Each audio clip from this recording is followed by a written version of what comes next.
স্বামী জিজ্ঞাসা করতেছে, তোমার জীবন অন্য কোনো পরপুরুষ আসে নাই? তো আমি বলছি না। কয় আমি কিন্তু বুঝে ফেলতে পারবো। আমি মনে মনে ভাবতেছি যে কি আর বুঝবা, একবার না দুইবার হইছে, এটাতে আর কি হবে, বুঝতে পারবা না। আসলে আমার স্বামী কিছু বুঝতেও পারলো না। তো আর ওই ঘটকের সঙ্গে এত যোগাযোগ করতে চাই যে সে আমার এত উপকার করছে, তাকে সঙ্গে যোগাযোগ করতে চাই, আসলে যোগাযোগ করার কোনো উপায় পায় না। আজকে আমার জীবনের কিছু ঘটে যাওয়া বাস্তব ঘটনা আপনাদের সামনে তুলে ধরব। আসলেই গ্রাম অঞ্চলে যদি কোনো মেয়ের বিয়ে না হয় তখন কিন্তু মানে নানা মানুষ, অন্য সব মানুষ অন্যরকম মন্তব্য করে বা নানান ধরনের মানুষ নানান ধরনের কথা বললে এটাই স্বাভাবিক। আসলে আমারও বিয়ে হচ্ছে না। তো আমাদের গ্রামের পাশের গ্রামে নান্টু বলে একটা ঘটক আছে।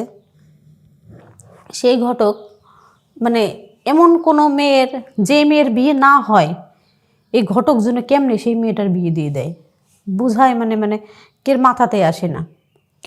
তো আমার যত বিয়ে হচ্ছে না, তত একদিন আমার আব্বা ওই ঘটকের কাছে গেছে, যাই বলছে যে ঘটক সাহেব, আপনি তো অনেক মেয়ে বা ছেলের চার হাত এক করে দিছেন, তাহলে আমি তো গরিব অসহায়, আমার মেয়েটার বিয়েটা একটু দিয়ে দেন না। এত জায়গার থেকে মেয়ে আর দেখতে আসতেছে, কিন্তু বিয়ে দিতে পারতেছি না। তখন ঘটক বলে যে আচ্ছা, তাহলে এক সময় আপনার বাড়িতে যেয়ে আপনার মেয়েটাকে দেখে আসব। বলে আচ্ছা। তো পরের দিনে ঘটক প্রায় 10টা থেকে 11টা এর ভিতরে আসছে। এসে দেখে যে আমি একটা লাল 3 পিস পরে বসে রয়েছি। তো তখন ওই ঘটক আমার বলতেছে যে তোমার নাম কি? তো আমি তখন বললাম আমার নাম মাইশা। বলতেছে তুমি কোন পর্যন্ত লেখাপড়া করছো? তো আমি বললাম ক্লাস 8 পর্যন্ত। কার পড়ো নাই? বললাম যে না, কি পড়বো, আমার বাবার অবস্থা আপনারা সবাই জানেন। কয় আচ্ছা, তোমার কি বিয়ে বেশি প্রয়োজন? তো আমি বললাম দেখেন, আমি একটা গরিব ঘরের মেয়ে, আমার বিয়ে না হলে নানা মানুষ নানা কথা কয়, সেগুলো আমার বাবার শুনতে হয়। আর বিয়ে হয়ে গেলে যাই খাই, লবণ ভাত যাই খাই স্বামীর বাড়িতে যে খাইতে পারবো, ওইখানে কোনো বাধা বা কোনো থাকবে না।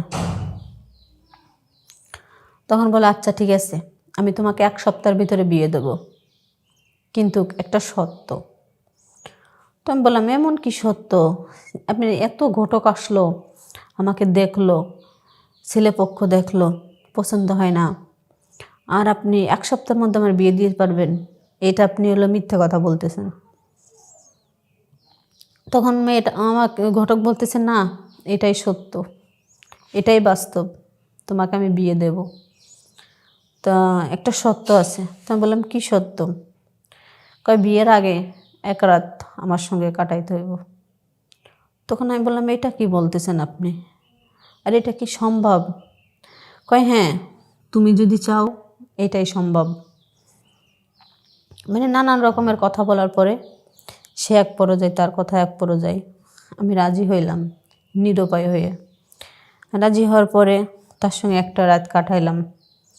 আসলে আমার জীবনে অন্য কোনো পুরুষের ছোঁয়া পাইছি না, ওই ঘটকের ছোঁয়ায় প্রথমে। তখন ঘটক থাকার পরে সকালে যাইতে সময় আমারও বলতেছে যে তোমার মতো একটা সেক্সি জিনিস ঘৃণা বিয়ে করতে চাই, আমার যদি বউ পোলাপান না থাকতো আমি তো তোমার বিয়ে করে নিতাম। জাস্ট আমি একবার খাইছি তাই আমার তৃপ্তি বইরে গেছে, আর যে তোমাকে নিয়ে সারা জীবন খাবে, না জানি সে কত খুশি হবে বা সে কত সুখী হবে। তাই আমি বললাম আপনার কথাটা জন্য সত্য হয়। তার বা সত্য কথাই, সে 1 সপ্তাহের মধ্যে আমার বিয়ে দিয়ে দিল। তো বিয়ে দেওয়ার পরে স্বামীর বাড়ি যখন গেছি, যাওয়ার পরে বাসর রাত্রে আমার স্বামী জিজ্ঞাসা করতেছে, তোমার জীবন অন্য কোনো পরপুরুষ আসে নাই? তো আমি বলছি না। কয় আমি কিন্তু বুঝে ফেলতে পারবো। আমি মনে মনে ভাবতেছি যে কি আর বুঝবা, একবার না দুইবার হইছে, এটাতে আর কি হবে, বুঝতে পারবা না। আসলে আমার স্বামী কিছু বুঝতেও পারলো না। তো আর ওই ঘটকের সঙ্গে এত যোগাযোগ করতে চাই যে সে আমার এত উপকার করছে, তাকে সঙ্গে যোগাযোগ করতে চাই, আসলে যোগাযোগ করার কোনো উপায় পাই না। তো হঠাৎ করে একদিন আমি আমার স্বামীরে বলতেছি, দেখো অনেক দিন তো বাবার বাড়ি থেকে আসছি, চলো না একটু আব্বার বাড়ি থেকে একটু ঘুরে আসি। কয় আচ্ছা চলো, আমি তো যাইতে পারবো না, তোমাকে আমি নামাই দিয়ে চলে আসতে হবে। তো আমি বললাম আচ্ছা। তো বাইকে করে আমার স্বামী আমারে নিয়ে যাচ্ছে, নিয়ে যেয়ে বাসায় নামাই দিয়ে সে চলে আসছে। রাস্তায় এখন চলে আসছে, চলে আসলে পরে তার মোবাইল নাম্বারও নাই ঘটকের, যে সে আমার এত বড় উপকার করলো, তার তো উপকারের ফল তো তার দিতে হবে, আর তার সঙ্গে তো কথা না বললে আমার বেইমানি হবে। আসলে তার সঙ্গে আবার যেভাবে হোক তার সঙ্গে যোগাযোগ করে আমাদের বাড়িতে আসতে বলি। সে আমাদের বাড়িতে আসে, এসে থাকে, থেকে বেশ আমরা আনন্দ করি, একসঙ্গে ঘুমাই, কেউ দেখে না, কেউ জানেও না। এরকম করতে করতে অনেকটা দিন যখন পার হয়ে গেল, তখন আমি নিজেই বুঝলাম যে এটা আমি ভুল করতেছি। কেন, সে আমার উপকার করছে, সে ঘটক, তার কর্তব্য মেয়েদেরকে বিয়ে দেয়া, ছেলেদেরকে বিয়ে দেয়া।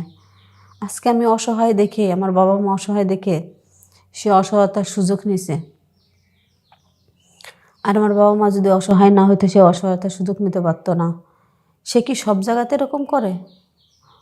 তারপর আমি নিজেই কইতাছি যে যা হওয়ার হয়ে গেছে, আমি নেক্সট এরকম ভুল আর কখনো করব না। এটাই সত্য, নেক্সটে আমি কখনো আর এরকম ভুল করব না। আমার স্বামী আছে, সংসার আছে, আমি সেটা নিয়ে হ্যাপি থাকতে চাই, সেটা নিয়ে খুশি থাকতে চাই।